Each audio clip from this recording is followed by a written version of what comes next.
오늘 우리가 이제 루카복음을 이렇게 듣게 되는데요. 이 21절에 이런 표현을 합니다. 사람들이 너희에게 손을 대어 박해할 것이다. 너희를 회당과 감옥에 넘기고 내 이름 때문에 너희를 임금과 총독들 앞으로 끌고 갈 것이다. 큰일이네요. 이런 염려스러운 말씀을 듣는 이런 제자들 굉장히 좀 걱정이 앞섰고 두려움이 앞섰을 것 같아요. 그런데 실제로 이제 이 루카가 이런 이 성서를 쓸 당시에는 이미 박해 상황이 시작되고 있었죠. 그래서 박해를 받고 있는 그러한 상황에서 루카는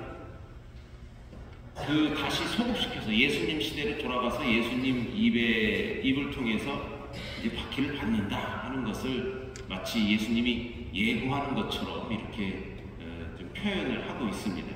그런데 이게 총독들 앞에 끌려가고 임금들 앞에 끌려가고 회당에 넘기고 감옥에 간다. 얼마나 무섭겠어요, 그렇죠? 그런데 예수님께서 이렇게 말씀을 하셔요. 이러한 일이 너희에게는 증언할 기회가 될 것이다. 이렇게 얘기를 하십니다. 만약에 이제 끌려가고 총독한테 가고 그러니까 너희 이제 각오해라. 조심해라. 만약 그런 일이 생기면 얼른 도망가. 이런 표현은 안 하시고 그게 그러나 증언할 기회가 될 것이다. 이렇게 얘기하십니다.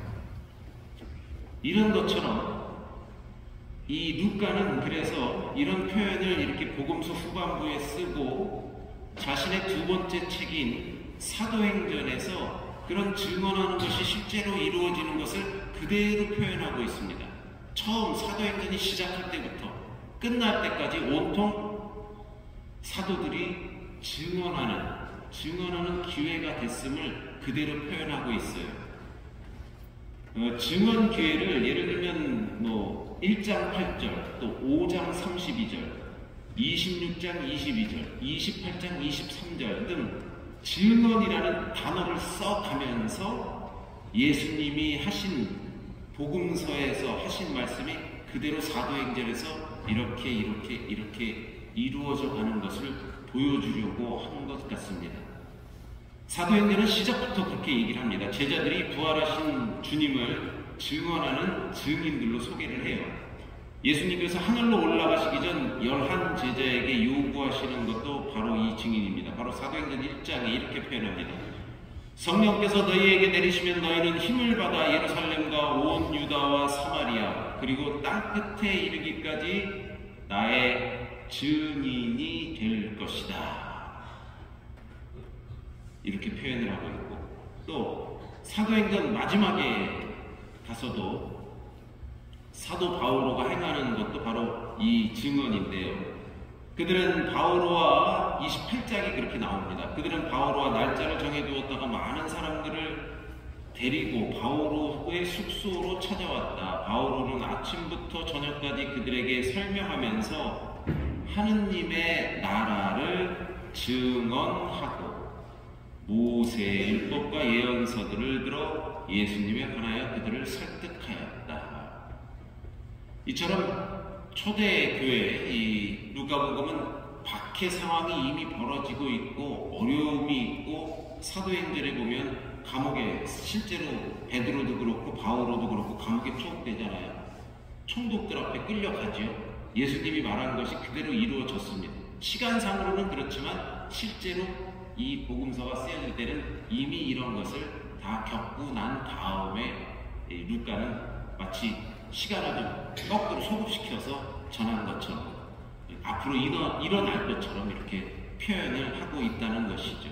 그래서 이 사도행전은 그야말로 초대교회의 행적들 그리고 하느님을 증언하는 것들이 어떻게 펼쳐가고 있나 하는 것들을 그대로 우리에게 들려주는 것이죠. 오늘 제가 말씀드리고 싶은 것은 그런 것입니다. 어려움, 위기 상황, 끌려가는 상황, 굉장히 두려운 상황이죠. 그런데 그 두려운 상황이 증언할 기회가 된다는 것입니다. 아이고 이제 죽었구나, 큰일 났구나. 이것이 아니라 다시 더 전화위복되는 그런 기회가 된다는 것입니다. 자, 여러분, 지금 어떻게 좀 어려우십니까? 위기라고 생각이 드십니까? 아니면 기침하시는 분도 계신데 감기 걸리셨습니까? 혹시 몸이 좀 많이 안 좋으십니까? 건강을 되찾는 기회로 만들어야 되는 것이죠. 바꿔 얘기하면 더 아프기 전에, 더 감기가 심해지기 전에, 날씨가 더 추워지기 전에 조심하고 얼른 빨리 약을 먹고 빨리 병원에 가봐야 되겠구나 하는 그런 기회로 삼아야 한다는 것입니다. 지금이 위기라고 생각되면, 그렇다면 지금이 바로 주님의 사랑을 체험하며 믿음을 증명하는 그러한 시간일 수 있다. 세상에 복음을 증거할 때입니다. 기회는 이처럼 항상 우리 곁에 늘 우리를 기다리고 준비하고 있다는 것이죠. 아이고 큰일 났구나. 아이고 내가 병이 들었구나. 아이고 몸이 약해졌구나. 이러고 주저앉을 것이 아니라 다시 건강을 회복하는, 다시 그리스도를 알리는, 다시 건강을 회복해서 다음 학기에 더 많은 것을 좀 내가 배우고 넓히고 더 좋은 친구들을 사귀는 그런 더 좋은 시간을 만들어야 되겠구나 하는 그런 기회로 삼으라는 이야기이죠. 복음 말씀 끝에 이렇게 표현하고 있습니다. 너희는 인내로서 생명을 얻어라. 인내, 나를 위한 인내가 아닌 사랑을 위한 인내는 한계가 없지 않을까. 예수님, 성모님, 그리고 우리의 부모님이 그러셨고 또 순교자들의 그 인내심도 예수님에 대한 사랑과 믿음이 있었기에 가능했습니다. 사랑은 참아내는 것을 넘어 생명을 얻는 일입니다. 사랑과 믿음 안에서 생명을 얻고 증언하는 그런 아름다운 기회가 오늘 여러분들 곁에 함께 하시길 기도드립니다. 너희는 인내로서 생명을 얻어라.